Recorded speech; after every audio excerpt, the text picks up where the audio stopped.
and welcome to the Rattle and Roll YouTube channel. You're here with Lizzie, and my mission at the moment is not forest fun activities. It is to see how many unique, interesting, exciting and wonderful places I can find to read stories around my house and in my outdoor space. So far I've read a story in the shower. Do you remember Gerald the giraffe?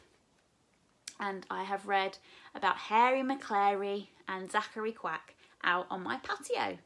And this time I'm trying to squeeze myself under Rex's bed, but I'm not quite small enough.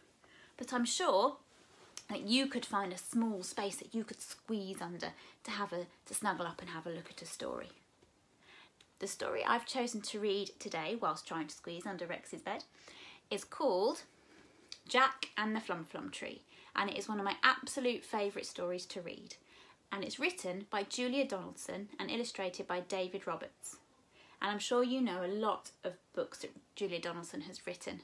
Gruffalo, Gruffalo's Child, Squash and a Squeeze, Monkey Puzzle and many, many more, but this is one of my particular favourites to read.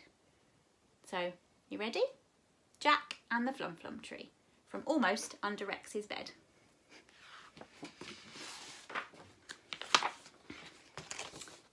Jack had a granny, and his granny had spots, great big purple ones, lots and lots. The doctor came and he shook his head. "Your granny has the measles," the doctor said, "and the only cure in the world," said he, "is the fruit that grows on the Flum tree.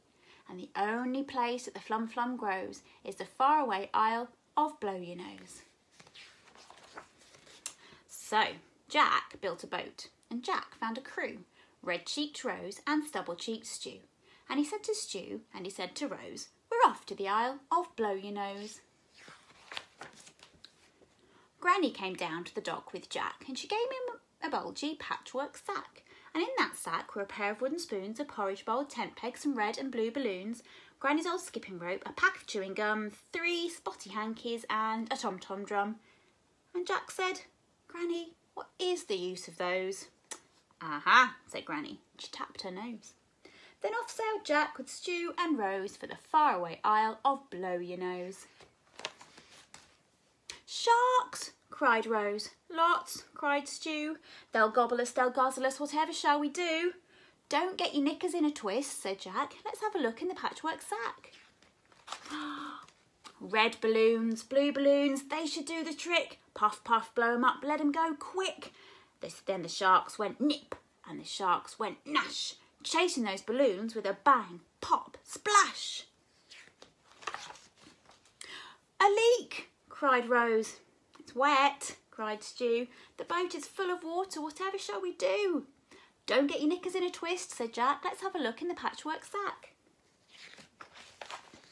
"Granny's pack of chewing gum, that should do the trick. Chew it up, stretch it out, stick it in, quick." So they chewed, and they stretched, and they plugged that hole, and they bailed out the water with Granny's porridge bowl. Then on sailed Jack with Stew and Rose for the faraway Isle of Blow-your-nose. "Whoops!" cried Rose. "Help!" cried Stew. "I can't swim for toffee. Whatever will you do?" "Don't get your knickers in a twist," said Jack. "Let's have a look in the patchwork sack." "Granny's old skipping rope, that should do the trick. Hold tight, throw it out, grab the handle quick." So they heaved and they hauled and they pulled Stew in. Good old Granny, she saved my skin. Then on sailed Jack with Stew and Rose till they came to the Isle of Blow-your-nose. And there on the hill for all to see stood the bright green feathery Flum tree. "It's tall," cried Rose. "It's smooth," cried Stew. "It's not got any branches. Whatever shall we do?" "Don't get your knickers in a twist," said Jack. "Let's have a look in the patchwork sack." "Granny's bag of tent pegs, they should do the trick. Bang, bang, knock 'em in, climb the tree, quick." Then up went Rose as nimble as could be, and she brought down the fruit of the Flum tree. Then Jack and Stew and Rose had a doze on the soft sandy beach of Blow-your-nose. "A thief!" cried Rose. "A monkey!" yelled Stew. "He's got our precious Flum, whatever shall we do?" Don't get your knickers in a twist, said Jack. Let's have a look in the patchwork sack. Granny Spoons and Tom Tom. They should do the trick. Pick 'em up, thump thump, sing a song, quick. So the monkey crept closer. He listened to the tunes. He put down the Flum Flum and he grabbed the wooden spoons. Then back sailed Jack with Stew and Rose all the way home from Blow Your Nose.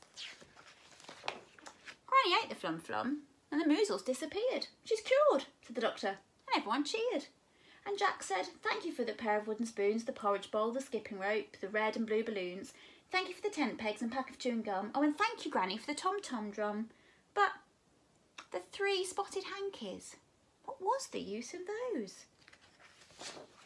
The hankies, silly, were to blow your nose.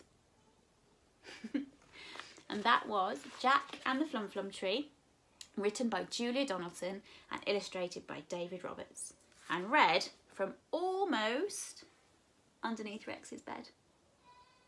Thank you for joining me today for another story. I'll be back very soon in another weird and wonderful place to read a story. Take care, everybody, and don't forget to like and subscribe to the Rattle and Roll YouTube channel, and I'll see you very soon. Bye.